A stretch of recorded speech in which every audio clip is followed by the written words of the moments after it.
Boa noite, gente. Nós vamos começar mais uma sessão Abramed de integração das residências de medicina de emergência. E hoje o tema é picada por animal peçonhento. Quem vai apresentar é a Hanna, residente do João 23, orientada pela Patrícia. Obrigada, Hanna. Todo seu. Obrigada. Então, boa noite, gente. Sou a Hanna, sou residente R3 do João 23, né? E a Patrícia foi minha orientadora aqui hoje. Eu vou falar sobre picada por animal peçonhento, né? Eu vou começar com um caso clínico aqui para vocês. Uma criança de 2 anos de idade estava brincando na área externa da casa quando, de repente, ela iniciou com um choro súbito. A mãe, ao pegar o filho no colo, percebeu que ele estava molhado de suor e resolveu levá-lo imediatamente para o hospital, porque estava muito choroso, muito sudoreico. E durante o percurso até o hospital, que durou em cerca de uns 15 minutos, a criança apresentou 5 episódios de vômitos. Chegando no hospital, então, essa criança estava torporosa, mas chorava ao estímulo, hipotérmica e com os seguintes dados vitais: uma frequência cardíaca de 60, uma frequência respiratória de 50, uma saturação de 97% e uma glicemia capilar de 260. É, Vocês pensariam em alguma hipótese diagnóstica para essa criança e por quê? Se alguém quiser falar aí. Eu já tive um acidente com escorpião em criança pequena, que era esse quadro que a criança apresentava. Então, eu falaria acidente por escorpião. Excelente. Alguém pensaria em algum outro diagnóstico que não fosse picada por um animal peçonhento, com esses dados vitais?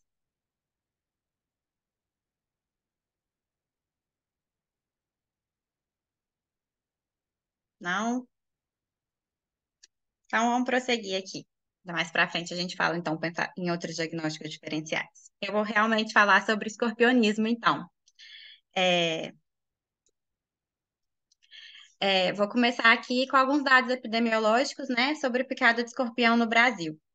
Em 2017, de acordo com o Sinan, a gente teve 123.964 acidentes com escorpião e 87 óbitos. Em Minas Gerais, foram 27.940 acidentes, com 22 óbitos. No João 23, entre dezembro de 2020 e setembro de 2021, desculpa, ocorreram 586 casos, sendo 17 graves, 13 moderados, 516 leves e 40 não foram especificados. Então, a gente pode observar que a maioria dos casos são casos leves.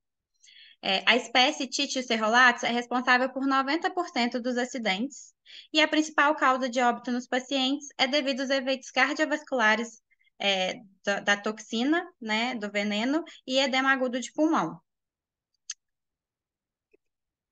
Em Minas Gerais e São Paulo, são onde ocorre 50% dos casos de todas essas notificações no Brasil. Não tem uma sazonalidade, igual na picada de cobra, por exemplo, que é mais comum no verão. O escorpião, o número de acidentes acontece constante ao longo de todo o ano. No CIATOX, lá na Tóxica do João, então, a gente atende cerca de 1.500 casos por ano e a maioria, como eu já falei, é classificado como acidente leve.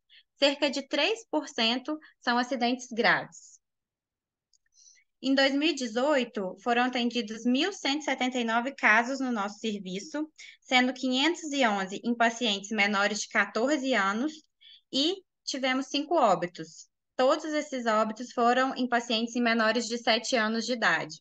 Então, é importante a gente ressaltar aqui que a gravidade da picada do escorpião, ela varia de acordo com a idade da vítima, a saúde geral, né?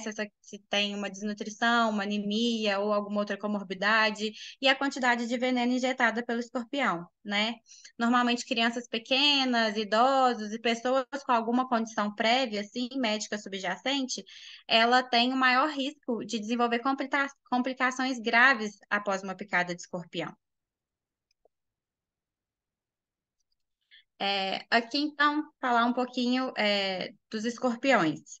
Os escorpiões, então, eles são artrópodes aracnídeos e o corpo dele é dividido em prossoma, que é o cefalotórax, dá para ver aí que eu estou mostrando para vocês, aí onde fica o cefalotórax, O abdômen, que é o optossoma. E o abdômen, ele é constituído pelo tronco, também chamado de mesossoma, e pelo metassoma, que é esse segmento caudal, né?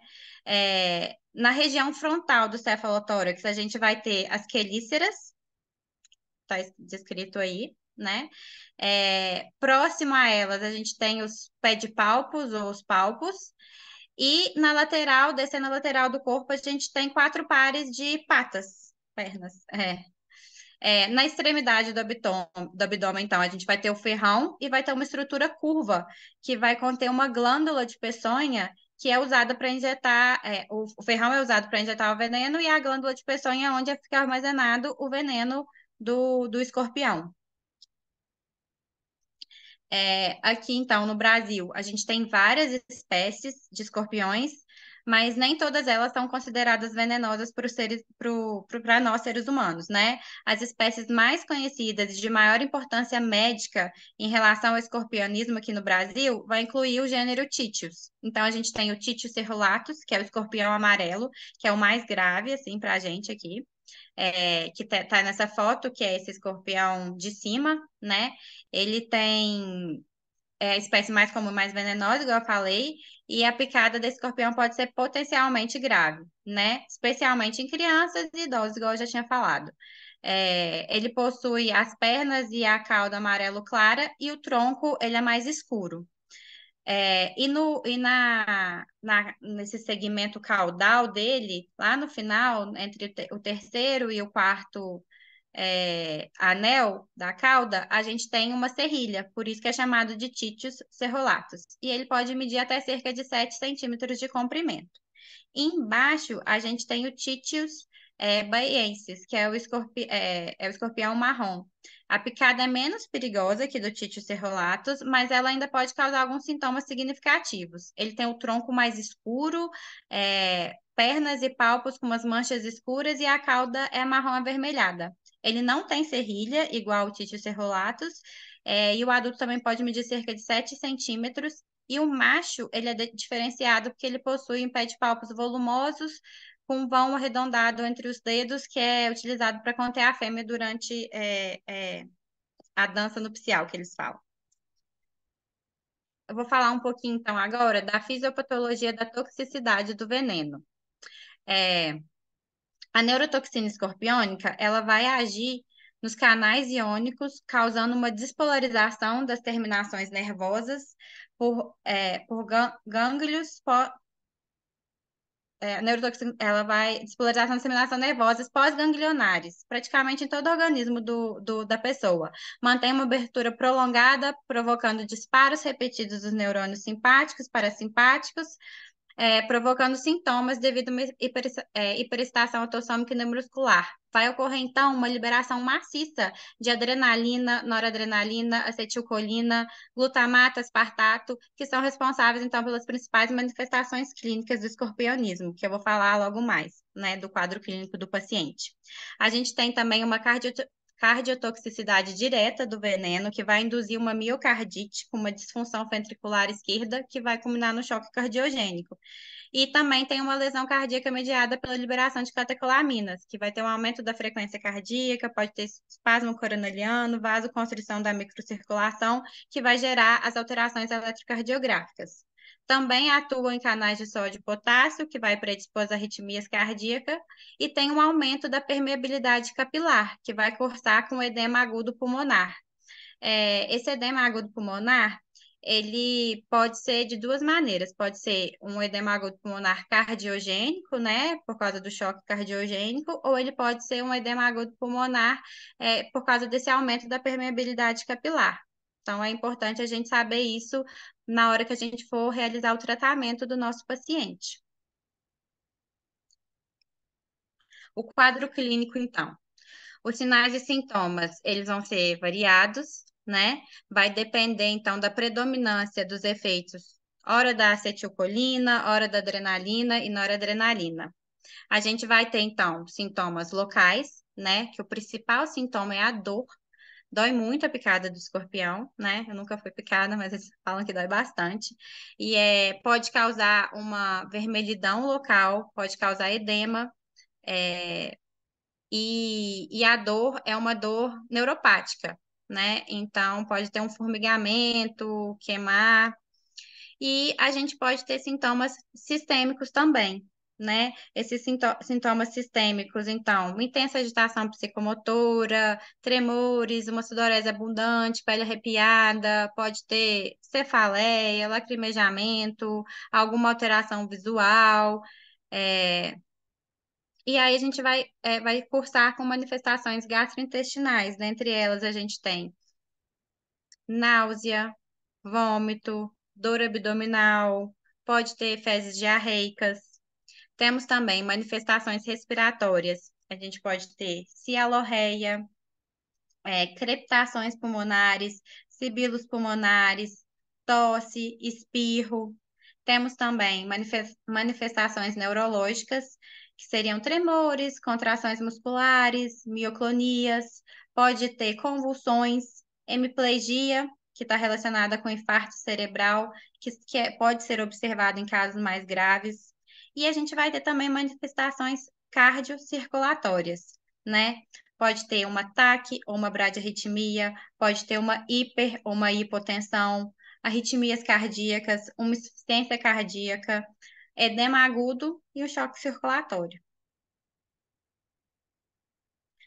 É, então, a gente vai classificar a picada do escorpião em três níveis, vamos falar assim, né? A gente tem um nível mais leve, um nível moderado e um nível grave. E o nosso tratamento também vai depender com o nível que esse paciente está apresentando, né? Com a gravidade dos sintomas que esse paciente está apresentando. Então, sintomas leves, o que que a gente vai ter? A gente vai ter dor local. Em alguns casos, pode ter vômito e taquicardia. Por isso é importante a gente fazer uma boa analgesia do paciente, né? Para a gente não ter essa confusão, para não ter um fator confundidor, né? O nível moderado.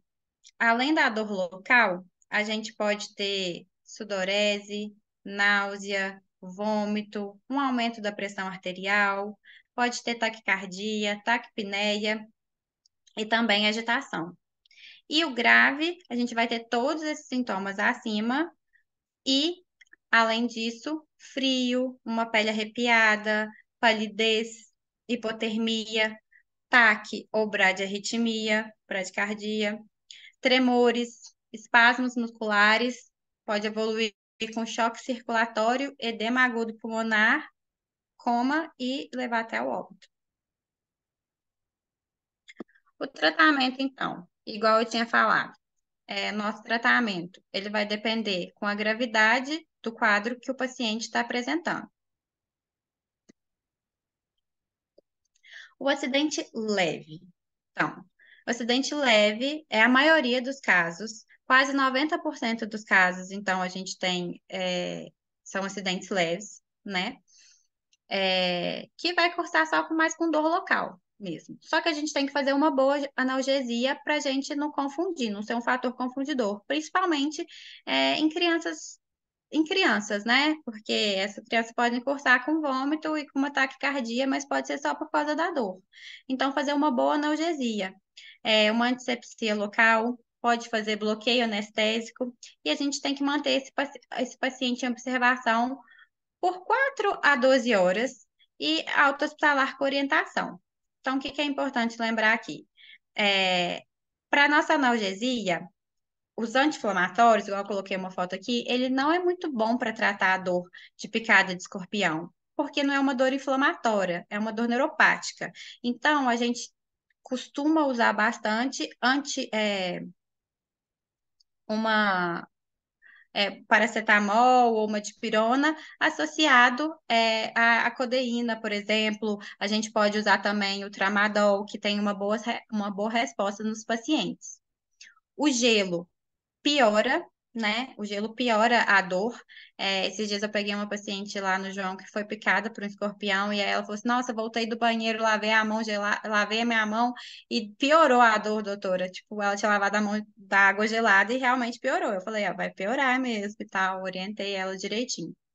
Em alguns casos, quando a gente tem o dor refratária, então a gente já tentou tramadol, já tentou paracetamol, codeína, e esse paciente não está respondendo, ainda está mantendo dor, a gente pode fazer o uso de benzodiazepínico, como modulador da dor.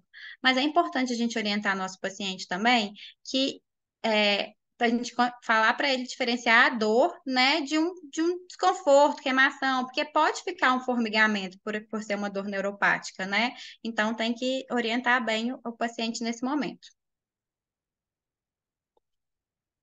No acidente moderado, então. O acidente moderado é em torno de 9% dos casos, né? Então, além dos sintomas locais, esse paciente vai apresentar náusea, vômito, sudorese, pode ter um aumento da pressão arterial, uma taquicardia, um ataque de espineia e uma agitação psicomotora, tudo isso que eu já tinha te falado. É importante a gente fazer uma boa analgesia também, né? E nesse caso, quando a gente tem um acidente moderado, a gente já entra com soro antiescorpiônico. A gente vai fazer 2 ampolas endovenosas, né? E como é que a gente faz esse soro? Isso é muito importante. O soro, a gente não dilui o soro e não precisa fazer nenhuma pré-medicação. Então, não tem que fazer nenhum corticoide, nenhum antialérgico, antihistamínico, nada disso. O soro é direto. Normalmente, a gente faz numa seringa de 10 a 20 ml, né? Para a gente não coloque em bomba nem nada, porque a gente pode perder um pouco daquele soro. Então, direto na seringa e fazer em torno de 5 a 10 minutos. Sempre, ó, claro, do lado do nosso paciente, né? Faz um pouquinho, aguarda um minutinho, depois faz mais um pouquinho, aguarda mais um minutinho, né? A gente não faz direto nem em bolos, não. A gente tem que manter esse paciente em observação por pelo menos 24 horas após a administração do soro, né? A gente tem que ver como é que aquele paciente vai responder, se vai ter alguma outra alteração no exame físico dele, se a gente vai ter que precisar complementar é, com mais 2 ampolas de soro antiescorpiônico. E é importante lembrar aqui também, gente, que essas 2 ampolas a gente não faz diferença de acordo com idade, nem com peso. É sempre feito, então, se tem crianças que estão apresentando um acidente moderado, faz 2 ampolas. Se é um adulto que está apresentando um acidente moderado, são 2 ampolas também, tá? E a alta hospitalar vai ser feita com orientação também. E aí, a gente tem o nosso acidente grave, né? Que é em torno de 1% dos casos, que além de todos aqueles sintomas que eu já falei, a gente pode ter uma agitação, uma sonolência, uma hipertensão, uma hipotensão, uma taquicardia, uma bradicardia, né? O edema agudo pulmonar, um choque. Então, a gente tem que avaliar tudo isso no nosso paciente. E aí, a gente vai fazer 4 ampolas, da mesma maneira, endovenosa, sem diluir, de 5 a 10 minutos, e do lado ali do nosso paciente, né? Nosso paciente tem que estar monitorizado e depois a gente vai solicitar alguns exames também. E no acidente grave, a gente também tem que ficar atento ao nosso paciente para ver se vai ter se a gente tem que iniciar algum outro tratamento adjuvante, né? É importante, eu vou falar um pouquinho desse tratamento adjuvante, mas é importante a gente lembrar também que a gente tem que tomar cuidado com o volume nos pacientes, né? Vou falar um pouquinho aqui agora, então, disso. O tratamento adjuvante, então, é um tratamento suportivo, e esse tratamento, ele é essencial, né? Muitos dos pacientes, eles já chegam no hospital em franco edema agudo de pulmão, associado a algum choque circulatório, né? Esses pacientes graves. E a abordagem pode ser um pouco complexa, e aí vai exigir um bom domínio do médico e da equipe assistente, né? Por isso que é importante a gente compreender a fisiopatologia do escorpionismo, porque a gente vai ter que avaliar nosso paciente se ele está tendo um edema, por exemplo, um edema agudo pulmonar de origem cardiogênica, ou se é um edema agudo pulmonar não cardiogênico, para a gente saber como é que a gente vai fazer nosso tratamento, né? Se a gente precisa fazer um pouco de volume ou não para aquele paciente, ou se já é necessário entrar com uma dobutamina ou com uma milrinona, né? Então a gente tem que entender bem essa fisiopatologia para a gente conseguir fornecer o melhor tratamento para o nosso paciente. É muito importante a gente estar sempre ali do lado do paciente, né, para ver como é que ele está respondendo às intervenções que a gente está fazendo, né? E a gente tem algumas ferramentas que auxiliam a gente os exames e a gente tem o POCS também, né, para a gente avaliar esse paciente. Se é um edema agudo pulmonar, se esse paciente está hipervolêmico ou está hipovolêmico, né, e aí a gente vai fazendo nosso tratamento de acordo com o que o paciente está mostrando para a gente, né. Então, se tem sinal de choque, se é um choque cardiogênico, ele vai iniciar do butamina ou milrinona, né? Se ele não está respondendo, se está um choque refratário, pensar, iniciar aminas, né? Se tem crepitações pulmonares, já entrar com diurético, a furosemida, né? É o diurético de escolha. Se a gente tem um rebaixamento importante do nível de consciência ou uma instabilidade hemodinâmica grave, a gente tem que proteger a via aérea desse paciente, né? E é indicado fazer o uso de benzodiazepínico para sedação, pelo menos nas primeiras 24 horas, porque ele tem um benefício na cascata adrenérgica, na vasodilatação coronariana e na dinâmica cardíaca. E em alguns casos, o TOT precoce, ele vai diminuir a sobrecarga cardíaca e pulmonar, que vai ser benéfico para o nosso paciente também. Aqui, gente, eu quis trazer dois, dois exames, dois poucos. Aqui em cima, vou ver se vai rodar aqui. Acho que vai. Ixi. Vocês estão me enxergando? Eu acho que saiu. Estamos vendo a tela, mas está parado. Ah, tá. É porque só tá aqui pra mim, acho que não. Não vai Deixa eu rolar? ver se deu agora. Deu. Volta o vídeo para Vou nós. voltar.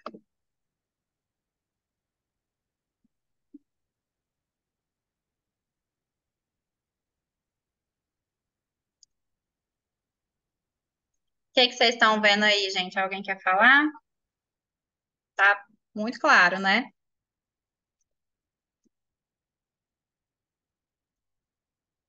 Aqui a gente tem é, o pulmão do paciente, né? As linhas B, né? Que faz a gente pensar no edema agudo de pulmão desse paciente, né? E o segundo vídeo é um vídeo do coração. Deixa eu ver se eu consigo abrir aqui só um minuto. Aqui.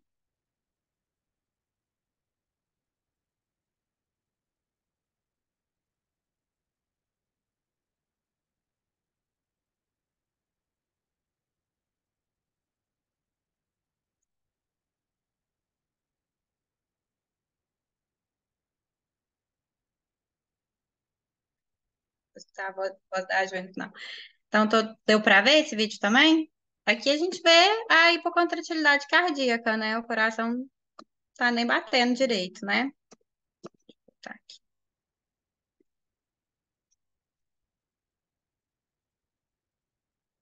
Só um minutinho.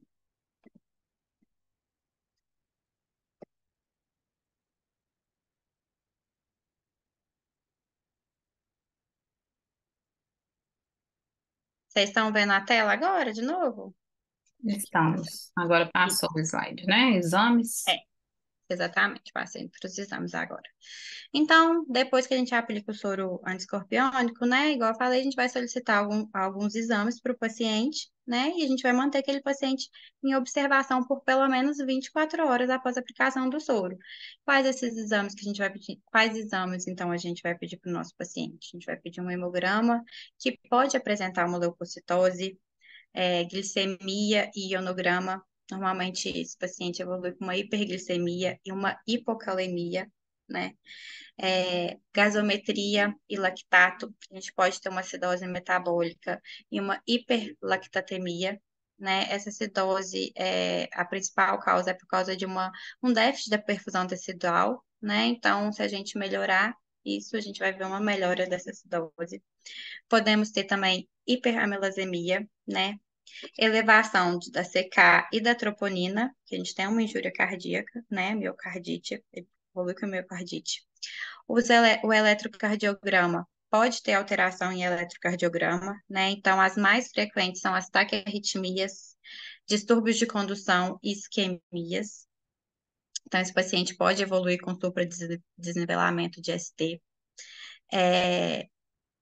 Radiografia de tórax, então, a gente vai avaliar a área cardíaca do paciente, né, que pode ter um aumento da área cardíaca, sinais de congestão. E é importante também a gente lembrar, em pacientes graves, eles podem evoluir com um quadro infeccioso associado. Então, se evoluir com um quadro infeccioso associado, a gente tem que também fazer tratamento, né?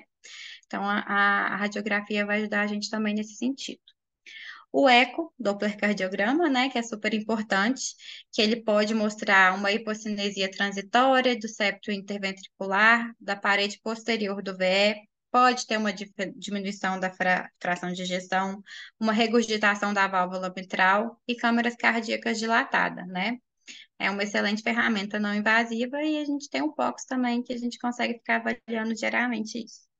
E também podemos pedir, em alguns casos, a tomografia computadorizada do cérebro, né? Principalmente para pacientes com uma suspeita de AVC. Então, aqui eu queria trazer tratamento no APH, né? Para a gente da emergência, né? Primeira coisa, o paciente chegou mais grave, a gente vai monitorizar nosso paciente e a gente vai identificar os sinais de gravidade que esse paciente está apresentando, né? Se é um caso leve, moderado ou grave, né? E é importante a gente identificar os fatores de confusão e a gente tratar esses fatores de confusão. Então, dor, tirar a dor desse paciente, né? Para a gente ter certeza, é um caso moderado mesmo, é um caso leve, né? E aí, se for um caso moderado a grave, né? E a gente tem esse soro disponível, a gente vai administrar 2 ampolas se o paciente está moderado e 4 ampolas se o paciente está grave, né? Igual eu falei, 100 diluídos, 5 a 10 minutos, paciente monitorizado. E aqui a gente tem que tomar muito cuidado para a gente não fazer volume para o nosso paciente, né? Por causa do aumento da permeabilidade vascular, né? Que vai levar o edema agudo não cardiogênico ou edema agudo cardiogênico, né? Que é causado pelo choque.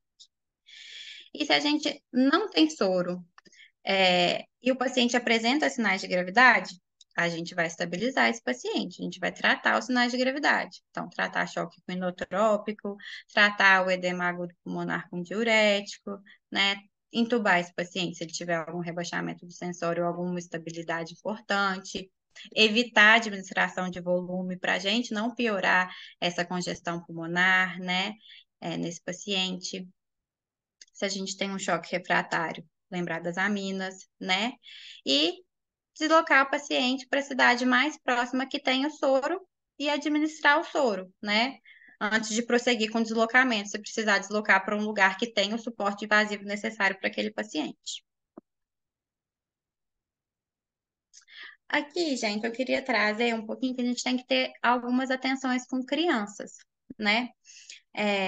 Com criança, a gente tem que tomar cuidado com essa bradicardia relativa, né? 60 numa criança de 2 anos, igual foi lá no caso clínico, a gente sabe que está bradicárdico, né? Muito claro para a gente que está bradicárdico.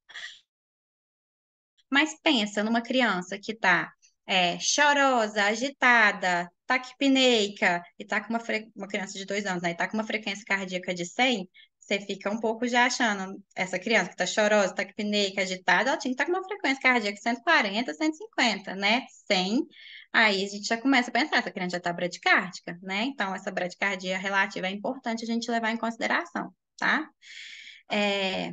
Em menores de 3 anos, né? Normalmente a gente é mais agressivo na indicação de soroterapia. Isso fora do serviço, quando a gente não está atendendo lá na tóxico do João, né? Quando a gente está orientando médicos no interior, porque essa indicação da Cetox de fazer soro em criança, tem uma indicação de fazer soro em crianças menores de 3 anos, com menos de 2 horas da picada, sem nenhum sintoma. Por quê? Por causa da alta morbimortalidade que tem, né? E pelo fato de que nessas cidades do interior, normalmente não tem um suporte intensivo adequado e nenhuma uma equipe adequada, às vezes, para tratar aquela criança. Então, a gente é mais agressivo na indicação dessa soroterapia, né? Quando chega uma criança menor lá na tóxico do João, aí a gente consegue tatear talvez um pouquinho melhor. né? Então, a gente nunca vai postergar soro, né? Igual eu falei, crianças menores de 3 anos com até 2 horas da picada, dependendo do local que ela tá, já orienta a realizar soro, mesmo se ela tiver assintomática, né? E ter cuidado na administração de sintomáticos. Tomar cuidado com Fenergan, por exemplo, porque a gente pode rebaixar mais a criança, mas a gente tem que tratar também a questão da dor, né, daquela criança. Evitar a administração de volume, como eu já falei várias vezes aí, né? A gente tem que tomar cuidado com essa administração de volume. Se tem indicação de fazer administração de administrar volume, de uma maneira mais cautelosa, sempre reavaliando aquele paciente. E aqui, lembrar de diagnósticos diferenciais, né? Uma criança, por exemplo, que está hiperglicêmica, igual a nossa criança, igual a criança do caso clínico chegou, estava hiperglicêmica, tinha vômito, chegou prostrada, né? Às vezes pode-se pensar em uma cetoacidose diabética, né? E aí vai fazer o quê? Volume para aquela criança, vai piorar aquela criança, né? É, criança está apresentando uma leucocitose, hipotermia, tem uma diminuição da perfusão periférica, tem crepitações pulmonares, a gente pode pensar em sepse. Aí o que a gente vai fazer? Volume, vai piorar aquela criança. Hipotensão, choque, pensar em anafilaxia, né? Então a gente tem que pensar nos diagnósticos diferenciais. E como é que a gente vai pensar mais no escorpionismo, que é um escorpionismo grave? Essa evolução súbita, né? A criança estava lá brincando lá de fora, do nada começou a chorar e começou a vomitar, ficar sudoreica, dor abdominal, né? Então, essa evolução súbita faz a gente pensar mais no escorpionismo grave. E aqui também, lembrar das intoxicações e envenenamentos que causam também, que além do escorpionismo grave, vão causar também descargas catecolaminérgicas, né? Então, a gente tem intoxicação por anticolinesteráticos, né? Organofosforados e carbamatos, e as intoxicações por simpaticomiméticos, como cocaína, anfetamina, descongestionante nasal, cafeína, né? E como é que a gente vai diferenciar, então?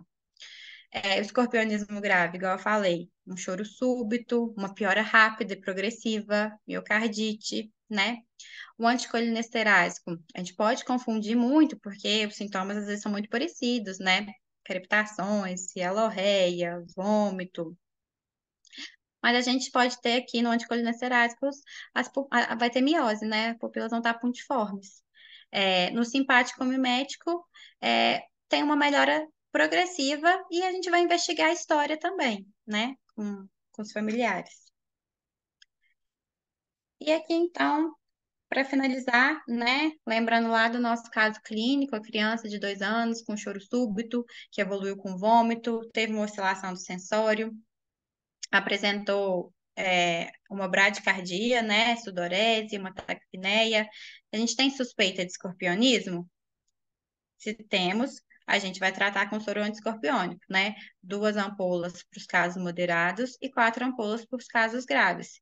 E todo o suporte intensivo, né? Aquele tratamento adjuvante. Avaliar a necessidade de aminas, inotrópicos, diuréticos, proteção de via aérea e sedação se necessário, né? A gente vai fazer um acompanhamento cardiológico e alta após o tratamento das complicações associadas. Lembrando que esse paciente tem que ficar no mínimo 24 horas de observação pós-soro, né? E acho que é isso que eu queria trazer para vocês, gente, e agradecer a atenção, né? E lembrar, sempre que tiver uma suspeita de picada de animal peçonhento, né, ou alguma intoxicação, ligar lá para o CIATOX para tirar as dúvidas. Lá a gente vai ter muito profissional, só profissional excelente no serviço para auxiliar vocês nas dúvidas. Acho que é isso. Alguém tem alguma dúvida? Quer esclarecer alguma coisa?